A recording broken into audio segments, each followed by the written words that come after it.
Hello, this is Wayne Ford, and welcome to another show, Wayne Ford Wants You. Yes, indeed. Sometime when I interview certain guests, I get excited. Me and this young man, this individual, came by my place many years ago with a dream. And today I'm interviewing him about his importance to this community and his future in Des Moines. My guest today is Mr. Izaah Knox, who is a community specialist for DMAC, located in Des Moines. Izaah, let's go way back in time. When we first met, you walked through the door, you had this look on your face about you want to get involved. There was a shooting in the neighborhood. People don't come to urban dreams say I want to get involved after a shooting. Let's talk about how me and you met. Back in 2002, okay. Now, so about 11 years ago, just graduated from Drake University with an undergrad in marketing and public relations. Never thought that I'd get into the human services field. Walking home from work one day, living up in Beaverdale, working downtown, walked by Oak Ridge. Okay. Got home, saw the news that there was a shooting there. First thing I thought is that, hey, I want to get involved with anybody that's out there talking about what can we do to change the community. When a young kid, he must have been like about 12, 13, 14 that's there right. at that point. That's right. Gets shot, that's something that's serious. So yeah, any organization that was trying to be involved, I had time, looking for some kind of new venture in life. Right. Had been going through college, so hey, it was perfect timing. Your time is everything. Let's talk about your upbringing. I mean, you have a very unique and challenging upbringing, to be candid. When I read about it in Des Moines Register, I kind of knew your background, but you have a unique background. Let's talk about it. Oh, you know, when I was a kid, grew up in a semi-single family household, spent a lot of time getting raised by my grandmother. Parents were out working. My birth father was incarcerated. All right. Drugs and crime and things of that nature. Mother tried to do the best she could with very limited education. It's hard out there. Okay. Growing up in Cedar Rapids, Iowa, okay. Right there in the Wellington Heights area. That's the hood for them. That's the hood. That's the Cedar Rapids hood. Yes. So it was very similar to the Des Moines hood. Okay, okay. So the things that were happening there for the young kids are the same things that were happening here. Now time has changed. It's a little more violent on the streets now. That's a little right. more dangerous, but kind of the evolution just with all the media and all that stuff, the portrayal, and the kids with a little more access to things that are a little more dangerous, definitely make it a different situation than when I grew up. Right, right. Izaah, when you go to a store, you're a young black man now, and many people say the most dangerous thing in America to be is a young black male. As you travel the country, here in Des Moines, Cedar Rapids, and go around, how's it feeling being a young black man? What's your thoughts about that? Well, that's kind of apropos talking about the Trayvon Martin 1-year anniversary is today. All right. It is dangerous to be a young black man. Just because of the stereotypes. Okay. A lot of that stuff is perpetuated by the media. Okay.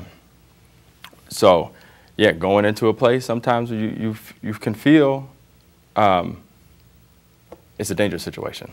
Right there on the 6th Avenue, right. where I work, where you work, where I live. Right, right. That's right. You live in the neighborhood. Yeah, there was a funny story about DMAC. I'll talk about the program, the youth build program that we work in. A bunch of young black males, 18 to 24. Good program. A very good program. We'll talk about that more in depth. Oftentimes, they'll be outside smoking cigarettes. And you walk up and you say, hey, what would you think that looks like to a passerby? And they would say, man, that might look like dangerous. And why do you think that? And they say,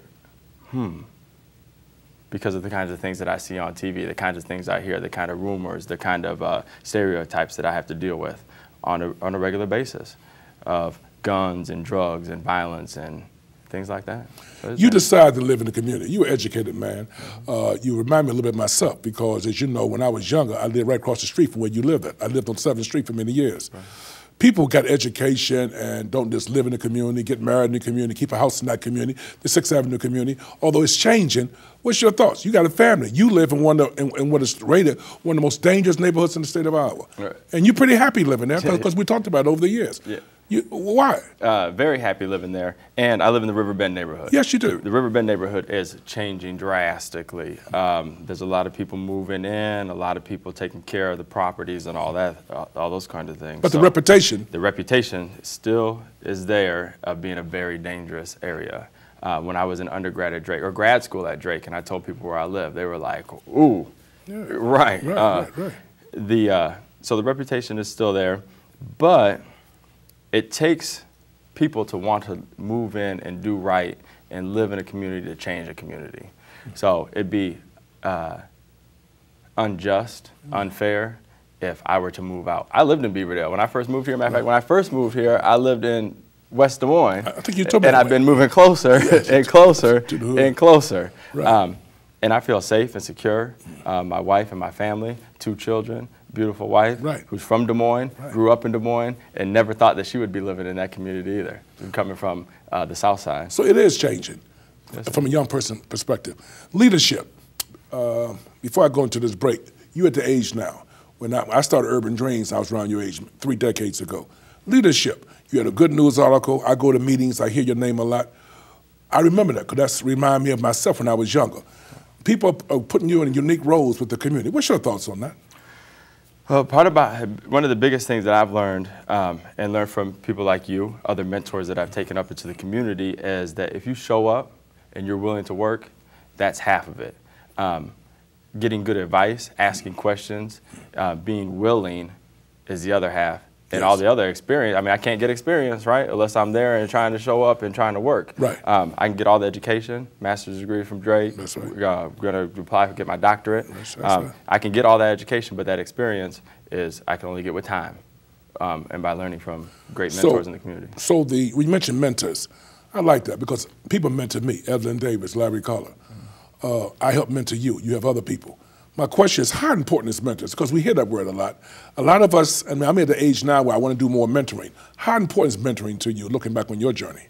It's probably the most important thing that's happened to me. Okay. Not only by having a mentor that I asked that they knew they were my mentor, but someone that I just watched closely and either emulated or looked and said, okay, those are the characteristics I do want, those are the things I don't want, That's right. so how can I do it? That's right.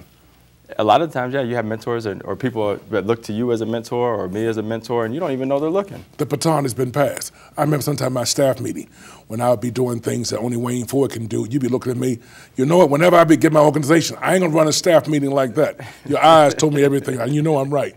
But the bottom line is, you got a good future. When we come back, we're gonna talk about the great work you're doing for DMAC. As I said before to many of you all, we got great young men who live in this community, who love this community. We'll be right back with Wayne Ford Wants You.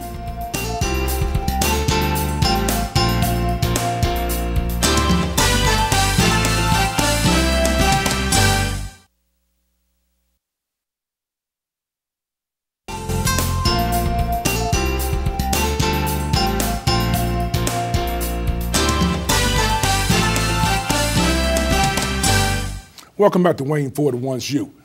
And I'm going to tell this young man, because when you get 60 years old, I got heroes. This young man is one of my heroes because he came to me in a violent time in this community with gangs, shootings, and said, Mr. Ford, I was looking at TV and I saw a shooting. And instead of running away from me, he ran right toward me. And today, this individual had the capacity to one day run Urban Dreams or anything he wants in his life. My guest today is Mr. Izaah Knox from DMAC. It's a pleasure. Let's talk about full circle. The guy who got shot went into a program that you involved with now, Youth Bill. I'm not going to say his name, but when you was walking past the home West Oak Ridge, the guy who got shot, who I knew, was one of your first graduates of a bill that DMAC, a program that you have at DMAC. That's called full circle, but I'm going to give it better than that. That's called God's work. What's your thoughts? You're right, that is God's work.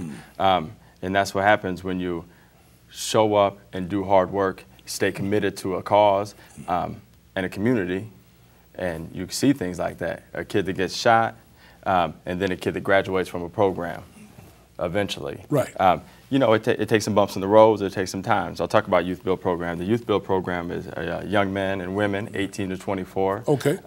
Department of Labor funded program where they come in for 7 months, and about 90% of them need to get their GED during that time. Right. So they get, while they're in the program, they do their GED work. They also get college credits. They also build a house for Habitat for Humanity.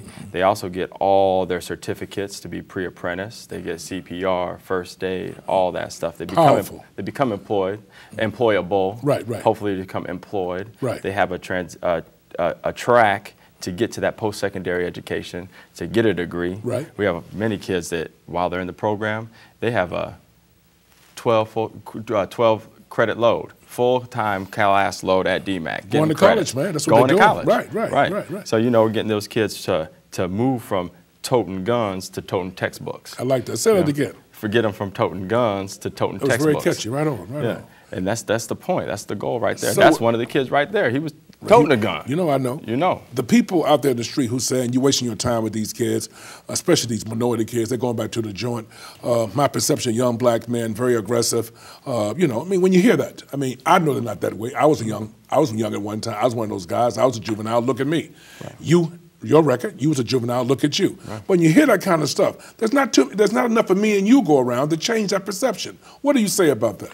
It's funny because you say that and then you bring it back to our stories. You know, I've had my own family members tell me, you know, I gave up on you too early. I wasted, you know, I didn't want to waste my time with you because I thought you were a lost cause. Okay, wow. And it's hard work, Wayne. Okay, we know it's hard. You got to be out here busting the, busting the concrete. Right. Building that relationship, building that trust, getting Right. down here on the streets, letting people know the things that you've done, the things that you've overcome. You got to keep it real. Right. Or it's just not going to be authentic. Right. And that's the only way we get these young men and women to have change. When your resume, it's not enough. You've had more jobs than me. I used to pride myself on 3 jobs. You got me beat. I used to have 2 or 3 jobs when I was young. Tell people your schedule. Can they understand how dedicated you are? You got a pretty long schedule, and I want to tell people what your wife said about your schedule, because that was very important. Schedule's pretty busy. You know, I'm really into health and fitness, so yes, I train in the mornings. I just got moved from the 4 o'clock class, the 4 a.m. class, to the 6:10 class. So I'm still up early in the morning. I teach a 5 o'clock class also. So that's so I can get my physical training in, and plus I'm part of a team, you know, so I like that. Then I go to work at DMAC full time. When I get off at DMAC, I go out you work with the at-risk kids in other communities in the metro, kids that have had some kind of time with the police at the Youth Justice Initiative. That's good out program. of West Des Moines. Very good program. Yes. I also chair the African American Leadership Forum Leadership Committee, also a member of the Community Ambassadors for the Police Department, the Des Moines Police Department. I coach my son's basketball and football. I'm getting jealous. I didn't do all that when I was young. but when I saw the article in the Des Moines Register, your wife said some unique words, and she said, because of the way you feel about the community and your love for helping people, it's one reason why she was attracted to you. That was a very ideal scenario, because being a former community worker, I mean, it's in my blood. It's hard to find someone who understands that. So I got to ask you, because the first question when I read it was, how in the world, she's never going to see him? What's your thoughts on relationship, which is important to you, Izaah, because I watched you for years. Yeah, my family is very important for me. You know, that's really number one. Yes. And my wife makes it, you know, I'm very lucky to have the wife that I have. Gotcha. And it took many years to find, we've been married for 2 years now and just got married after 30. Gotcha. Because, you know, she allows me to do those things, which, sorry, I was getting a little emotional there, thinking about my family. It's okay, man, it's all right. Because you want to, that's one of the things too. We want to make sure that the things we had to overcome, we want to make it better for our children. Right. I remember one thing you said to me one time. I remember lots of things you said to me. we can't say them on air, but go ahead. But one thing you said, you know, I made it all right for my son. Right. You know? That's right. And that's I'm telling you that. You know, people ask me, oh, why do you do all this stuff? I want to be a role model for my son, for my family. Right. Man, and my wife lets me do that stuff. Well, you're very fortunate, and I know she has a unique job in the community where she, I mean, what is her job in the community? She's the Regional Development Director for Planned Parenthood. All right. She works on 6th too. Okay, look. We're all on 6th Avenue. We're all on 6th Avenue. Well, you know, Izaah, as you develop this, what do you see yourself 5 years? 5 years now, I know you're going to get your PhD. I can see you a president of university. But I said, one thing I see about you, you got that community touch. So how do you see your next 10 years, Izaah? Oh, my next 10 years. Let's say you get your PhD. Yeah. What you going to end up doing, man? Oh, man, you know, I love this community. That's the thing. I watch you grow in this community. Right. The community's been good to me. You know, there's no need for me to go anywhere else. Family's here, beautiful opportunities here, access is here. So where do I see myself in 10 years?